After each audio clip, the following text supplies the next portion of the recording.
So student, आता आपण पाहणार आहोत आपल्या प्रॅक्टिस सेट 1.3 मधला फर्स्ट क्वेश्चन. ठीक आहे. आता पहा काय दिलंय, एक डायग्राम दिलेली आहे.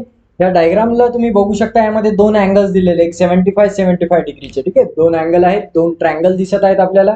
बघा, angle ABC equal to 75 degree, angle ADC equal to 75 degree. State which two triangles are similar and by which test. असा क्वेश्चन आपल्याला दिलेला आहे की दोन ट्रायंगल्स दिलेले आहेत, तर ते दोन ट्रायंगल सिमिलर आहेत का, जर आहेत तर ते कोणत्या टेस्टने सिमिलर आहेत. आता टेस्ट आपण आताच पाहिल्या. ठीक आहे.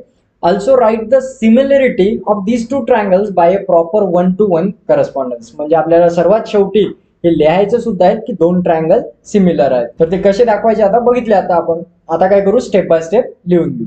तर बघा, आता आपण इथे लिहिणार सर्वात अगोदर की आपल्याला दिलेलं काय काय. कोणता ट्रायंगल आहे मोठा, एबीसी. इन ट्रायंगल बघा इथे दिलेलं आहे एबीसी.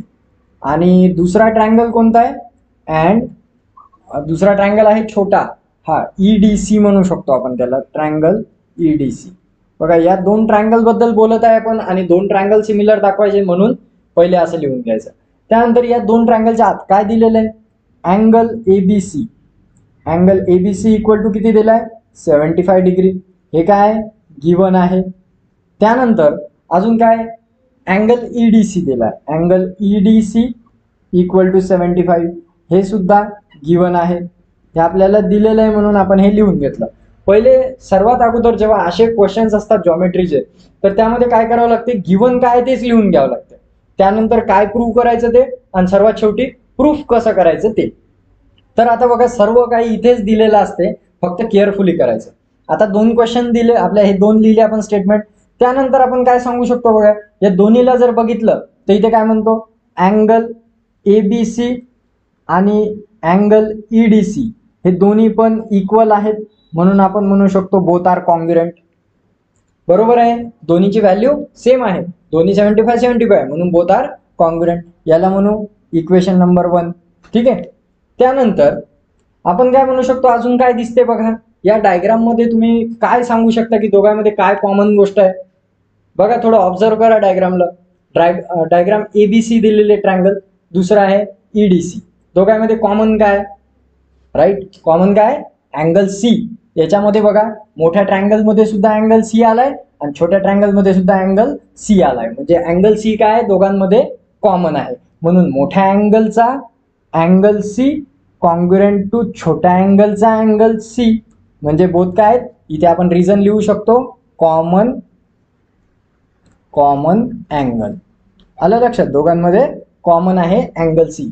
आता बघा, इक्वेशन 1 मध्ये हे दोन अँगल एकमेकाला कॉन्ग्रुएंट आहे, बी आणि डी, आणि इथे सी, म्हणजे हे अँगल 1 आणि अँगल 2 दोन अँगल कॉमन आहे, म्हणून therefore triangle ABC similar triangle EDC. आणि दोन सिमिलर काय, तर रिझन काय, बाय कोणत्या टेस्टने, ए टेस्ट. ए टेस्ट का लिहिलं, कारण की बघा, हा एक अँगल आणि हा एक अँगल, दोन अँगल कॉमन आहेत, म्हणून दोन अँगल इक्वल आहेत, म्हणून काय की दोन ट्रायंगल सिमिलर आहे बाय ए टेस्ट. तर अशा सिंपल प्रकारे आपण आपल्या टेस्टने प्रॉब्लेम सोडवू शकतो. आता हे 1-to-1 करस्पॉन्डन्स म्हटलेलं आहे, तर आपण हे डायरेक्ट लिहू शकतो की हे सिमिलर आहेत, म्हणून हे दोन्ही ट्रायंगल काय, triangle ABC is correspondence to triangle EDC. याला म्हणतात 1-to-1 करस्पॉन्डन्स. ठीक आहे, हे दोन्ही काय एकमेकाला करस्पॉन्डिंग आहेत. त्यानंतर सेकंड क्वेश्चन बघू. आता आपला सेकंड क्वेश्चन काय दिलाय बघा, are the triangle in a given figure are similar, if yes by which taste.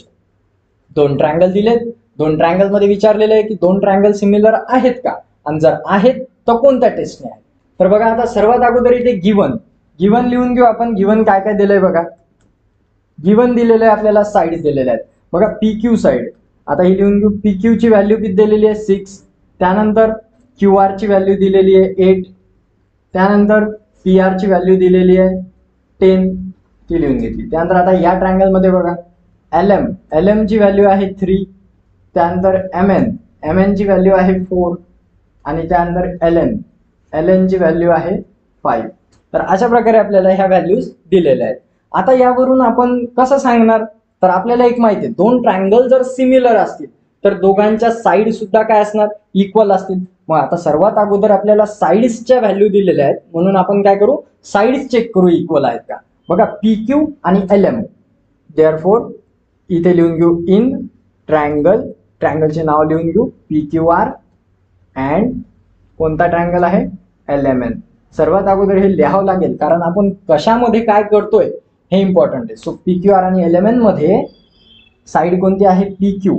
P Q कोणाच्या इक्वल आहे, एल एमच्या. सो एल एम सोबत रेशो घेऊ, P Q upon L M. उत्तर काय ते बघा 6 डिवाइड बाय 3, याची 3 आहे, तो इक्वल आन्सर येते 3 1 जा 3, 3 2 जा 6. सो आन्सर आलं 2. त्यानंतर आता ही साईड घेऊ, Q R. Q R divide by M N. M N या दोघांचं घेतलं तर 8 डिवाइड बाय 4, आन्सर येते तुमचं परत 2. 4 1 जा 4, 4 2 जा 8. ठीक आहे. त्यानंतर तिसरी side P R divided by L N. L N जर घेतलं तर आता इथे येतं 10 डिवाइड बाय 5. सो आन्सर येते 5 1 5, 5 2 10. So answer will be 2. तर अशा प्रकारे तुम्ही बघू शकता तिन्ही साईडचे आन्सर काय आले, 2 आले. म्हणजे तिन्ही साईड काय आहेत, इक्वल आहेत. सो इथे लिहू शकतो आपण P Q divide by L M equals to Q R divide by M N equals to P R divide by L N.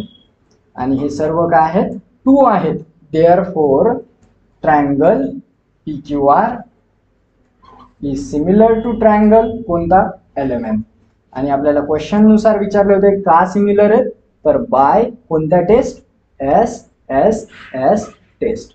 आता एस एस एस टेस्ट का, कारण की तिन्ही पण side 1 side 2 side 3 are equal. So therefore by S S S test both the triangles are similar.